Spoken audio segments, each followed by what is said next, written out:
Il existe aujourd'hui plus de 1000 Pokémon. Et bien sûr, qui dit plus de 1000 Pokémon dit plusieurs générations différentes. On est actuellement à 9 générations avec la dernière sortie de Pokémon Écarlate et Violet. Et nous avons tous nos générations de cœur. Et yo les brookies, c'est Altistebrook. On se retrouve pour ce top des générations Pokémon.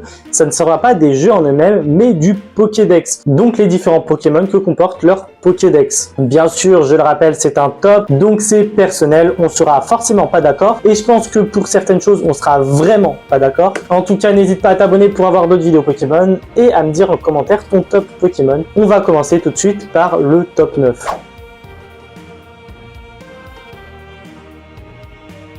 En 9e position, je ne pouvais pas mettre une autre génération que la 7e. 7e génération introduite par les jeux 3DS Soleil et Lune et qui globalement n'a pas un Pokédex vachement ouf. Comment vous dire que j'étais très déçu du Pokédex? Il n'y a pas de Pokémon qui m'a réellement marqué. Alors oui, il y en a des sympathiques, du genre Lugarok avec ses différentes formes, Lucanon que j'apprécie aussi beaucoup, mais globalement, c'est pas une réussite, hein. Au contraire, j'ai été beaucoup déçu par cette génération, notamment par son starter haut, sachant que j'adore les starters et que je suis pas compliqué généralement avec les starters hauts. Donc ouais, Oratoria, une déception. On a quand même Denticris aussi, qui est moche. Le Pokémon est pas beau. On a Météno. Alors oui, il a différentes formes, mais on a Météno. Pourquoi faire? Genre, on n'avait pas besoin d'une mini météorite, c'est même pas une météorite complète, c'est vraiment une mini météorite. Voilà, globalement le Pokédex de la 7G, je le trouve pas intéressant. Quelques exceptions bien sûr, mais pas fou.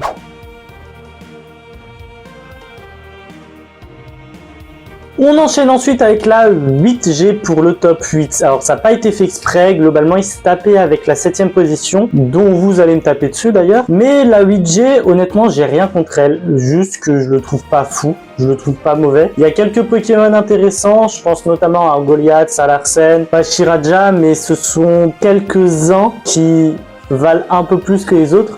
Mais sinon, il n'y a pas de Pokémon réellement marquant ou que j'ai oublié, tu vois. Et si je les oublie sur le moment, c'est que ça m'a pas marqué. Bon, cette fois, le starter haut est pas mal. Moi, j'aime bien perso les Argus. C'est pas mon préféré, mais c'est un Pokémon que j'aime plutôt bien. Mais voilà, il y a les formes d'Issui aussi. Il y a les Pokémon d'Issui qui rajoutent un petit plus à la 8G, ce qui lui permet d'être un peu plus haut que la 7G quand même, mais ça reste pas une génération de fou. Après, les jeux globalement m'ont beaucoup déçu, que ce soit par la facilité du jeu, que ce soit par le Pokédex, enfin c'est pas le jeu que j'ai le plus apprécié jouer, même si c'était vachement sympa. Et bon, c'est dommage, parce que il y avait de quoi faire avec la 8G, mais c'est pas assez, c'est pas suffisant. Et là on va passer au top 7, et vous allez plutôt être pas très content.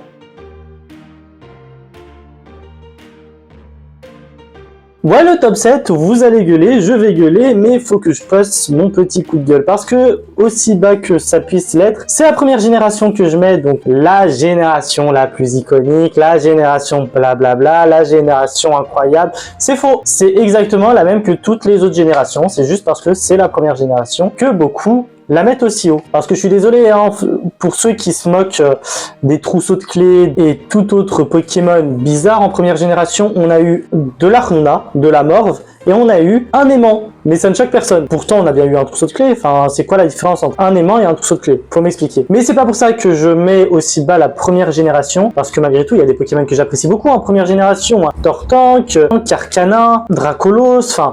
Il y a des Pokémon que j'apprécie, pas Dracofeu ni Mewtwo, hein, ça on va les virer, mais bon. J'ai mis aussi bas parce que j'en peux plus de cette première génération. J'en peux plus de cette surutilisation de la première génération. On la voit partout. Dès qu'il y a un truc à faire, dès qu'il y a un truc à fêter, hop, la première génération. Regardez juste les cartes Pokémon. On a eu des extensions en rapport avec la première génération à l'appel. Que ce soit du coup le bloc Wizard, mais ça c'est normal. Pokémon XY Evolution. Donc ça veut dire que on a eu toute une extension sur un remaster des cartes Wizard. On a là Pokémon 151 qui va sortir. Faut arrêter. Les méga évolutions, quels sont les Pokémon les plus mis en avant pendant la méga évolution? La première génération, vous voulez que je vous les cite? Dracofeu, Tortank, Florizard, Kangourex, Dardarnian, Roucarnage, Alakazam, Ectoplasma et encore ce ne sont que quelques-uns. J'en ai forcément oublié. J'en ai cité 8 facilement. C'est trop. Les Gigamax, Dracofeu, Florizard, Tortank, Ectoplasma, Pikachu, Evoli. Et encore une fois, ce ne sont que quelques-uns. Quel a été le premier Pokémon en event pour les Red Terra Crystal? Dracofeu. Premier Pokémon arrivé Sur Pokémon Unite, beaucoup de largés, Pikachu, Dracofeu, Tortank, Ectoplasma, Florizard, et encore ce ne sont que quelques-uns. Alors c'est cool de mettre autant en avant la première génération, mais c'est trop, c'est beaucoup trop. Et en fait, j'ai l'impression de voir que ça la première génération, et au bout d'un moment, en fait, ça me rend fou. Même les remakes des jeux, on a eu rouge, bleu et jaune, donc ça c'est les classiques, ça va. Ensuite on a eu rouge, bleu, vert, feuille, ok, bah avec pourquoi pas. Dans Pokémon or argent, or argol, full silver, on a le retour à Kanto, mais bon, ça c'est logique, c'était la suite directe et c'était ce qui était prévu. On a eu Pokémon Let's Go Evoli et Let's Go Pikachu. Faut se calmer, non mais réellement, au bout d'un moment, j'avoue que je n'en peux plus de les voir tout le temps, partout, à chaque occasion et pour tout et n'importe quoi. Donc voilà, fallait que je m'exprime parce que ça me rend fou en fait, juste ça me rend fou et je trouve ça dommage de mettre autant en avant la première génération, sachant qu'il y a d'autres Pokémon et d'autres générations tout aussi incroyables qu'on ne voit pas autant.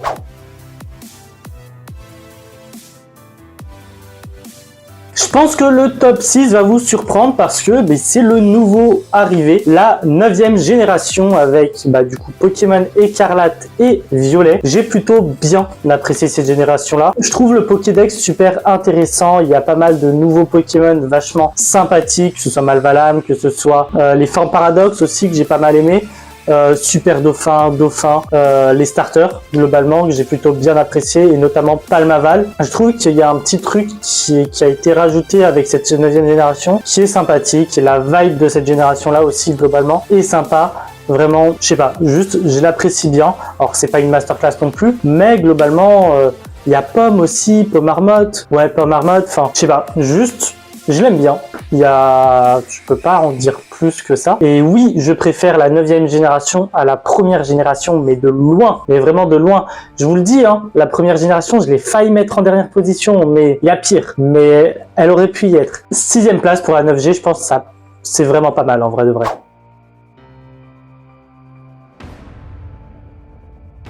Bon, c'est là qu'on arrive au top 5. Alors, le top 5, c'est une génération que j'apprécie beaucoup. Le seul problème, c'est que c'est une génération complémentaire. Je pense que vous l'avez compris, on est sur la 2G, la 2e génération, arrivée avec Pokémon Or et Argent sur Game Boy ou Game Boy Color, je ne sais plus. Et le problème, comme j'ai dit, de cette génération, c'est que elle est très complémentaire. Elle est là pour compléter la première génération, on le voit avec les bébés Pokémon, et les Kids, Magby, aussi certaines évolutions. Un sécateur qui évolue en Cisaillux, par exemple. Onix qui évolue en Steelix aussi également.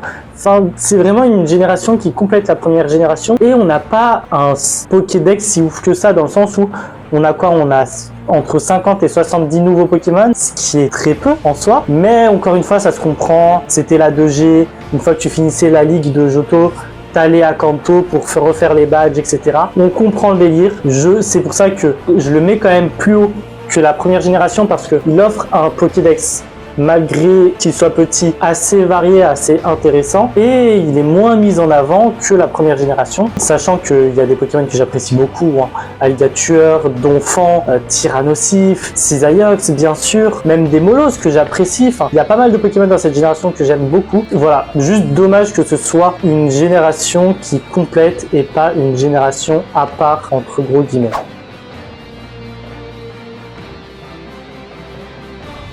Bon, malheureusement, c'est la 3e génération qui loupe de très peu le podium et qui finit à la 4e place. On va pas se mentir, la 3G a une génération plutôt intéressante. D'ailleurs, 3e génération qui est arrivée avec Pokémon Ruby et Saphir sur Game Boy Advance. Donc voilà, et honnêtement, c'est vraiment une génération assez sympa. On a des beaux Pokémon, on a un Pokédex intéressant, on a un peu de tout. Donc c'est ça qui est super intéressant. Il y a une ambiance dans cette génération que je trouve juste géniale. J'ai rien à dire, il y a des Pokémon super intéressants, Sharpedo, Camerupt, les starters. Pour moi, les 3 starters sont réussis. Et Crapin, c'est Colomar que j'adore également. Les légendaires aussi qui sont géniaux. Enfin, que ce soit les golems légendaires ou les 3 légendaires, donc Kyogre, Groudon et Rayquaza qui sont juste incroyables. Latios et Latias aussi, j'aime beaucoup. Enfin, je sais pas, il y a un truc qui rend bien la chose, qui est juste super bon. On n'est pas sur de l'excellence parce qu'on a quand même des Pokémon comme Luciole ou Lumivol, mais c'est déjà pas mal et c'est déjà assez intéressant.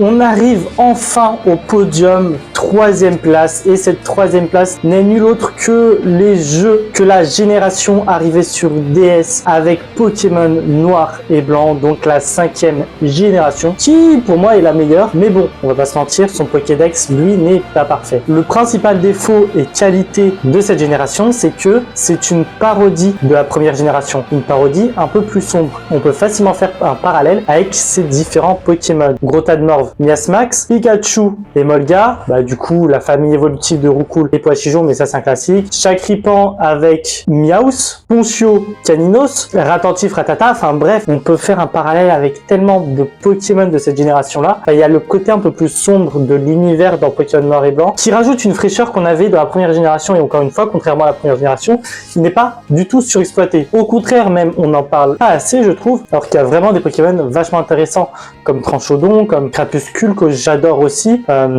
Clamiral, j'adore Clamiral, vraiment, c'est un Pokémon que je trouve hallucinant. Pyrax aussi, j'adore. Darumacho, j'adore. Mastouf aussi, on va pas se mentir, j'adore Mastouf. Enfin, il y a tellement de Pokémon que j'aime dans cette génération-là. Et je sais pas, vraiment, il y a un truc qui fait que j'apprécie de fou cette génération. Même les légendaires, je suis désolé, ils sont géniaux. Les lames de la justice sont géniales, donc Terrakium, Keldeo, Viridium et Cobaltium. J'aime beaucoup aussi les génies, donc Fulguris, Démétéros. Fulguris, Démétéros, c'est le troisième, j'ai oublié son nom. Zekrom, Reshiram et Kyurem qui sont juste géniaux aussi. Il faut qu'on en parle de ces trois-là, sachant qu'on sait que la fusion des trois donne le dragon originel. Et ce dragon originel, j'attends de le voir, j'attends de voir ce que ça va donner, parce que j'en suis sûr qu'il sortira un jour. Juste, cette génération est géniale et elle mériterait beaucoup plus de reconnaissance.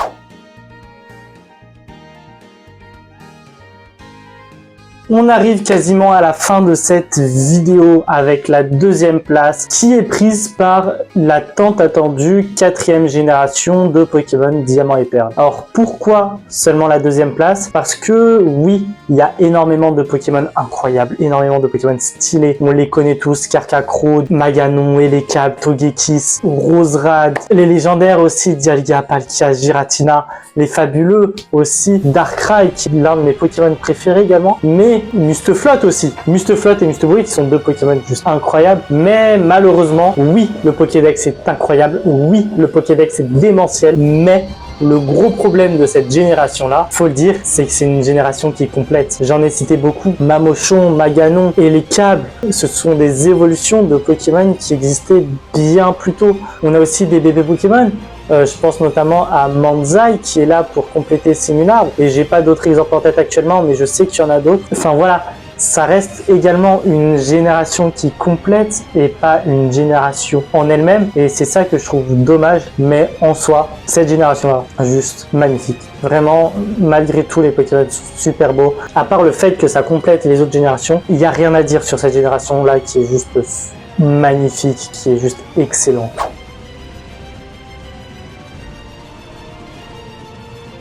On termine enfin cette vidéo avec la première place, tout simplement arrivée de X et Y sur Nintendo 3DS. On va parler de la 6e génération qui pour moi est juste parfaite. On a des Pokémon super variés, des Pokémon super beaux, en passant du simple Trousselin, ce que je rappelle qui est vachement critiqué, mais on a eu un aimant en première génération, mais bon, ça c'est autre chose, jusqu'à arriver à Amphinobi, le GOAT des Pokémon, vraiment le meilleur Pokémon qui existe. On a du Pandarbar qui est magnifique, on a du Némélios qui est magnifique, on a du Bruiverne qui est magnifique, on a du Brutalibré qui est super beau. On a vachement de bons Pokémon qui sont pour moi super intéressants à découvrir. Et le petit plus, bien sûr, qui va amener un tournant au final à la licence de Pokémon, ce sont les mégas. Parce que arrivé à cette mécanique-là, on a beaucoup de formes différentes de Pokémon, parce que après les mégas, on a eu les formes d'Alola, on a eu les Gigamax et Dynamax, on a eu les formes d'Issui, on a eu la Terra Cristallisation, enfin, on a pas mal de choses qui sont arrivées après, qui n'existaient pas avant. Génial, c'est juste génial, et c'est pour ça que j'adore cette génération-là. Bien sûr,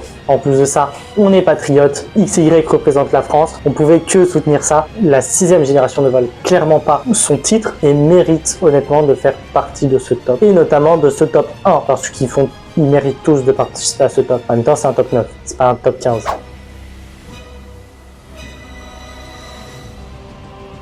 Et c'est ainsi que se termine cette vidéo. Voici mon classement du coup des différents Pokédex de Pokémon. Alors je le rappelle, c'est un top, donc c'est personnel. Aujourd'hui, ce top est ainsi. Ça se trouve que demain, le top sera totalement différent. On ne sait pas. Il y a certaines choses qui fait que ça peut bouger d'un jour à l'autre. Mais voilà pour mon top actuellement. En tout cas, juste avant de se lâcher, n'hésite pas à checker les différents liens dans la bio parce que il y a les liens des différents réseaux sociaux, mais surtout 2 liens Tipeee. Un lien qui amène directement à mon Tipeee avec quelques avant-premières qui concernent YouTube ou non. Et sinon, un autre lien, c'est un lien, une cagnotte Tipeee pour que je puisse justement financer une display de cartes Pokémon qu'on ouvrira en live ou en vidéo, je ne sais pas encore, mais ça je verrai au moment venu. Mais en tout cas, c'est toi qui peux contribuer à tout ça. N'hésite pas aussi à mettre en commentaire ton top, encore une fois, de Pokémon, de génération de Pokémon, de Pokédex surtout. Enfin, du thème de la vidéo, quoi. En me rajoutant aussi ton Pokémon préféré,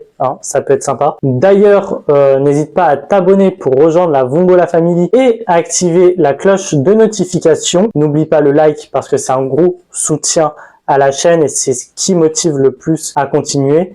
Et nous, on se retrouve très bientôt. Bref, à plus les Brookistes.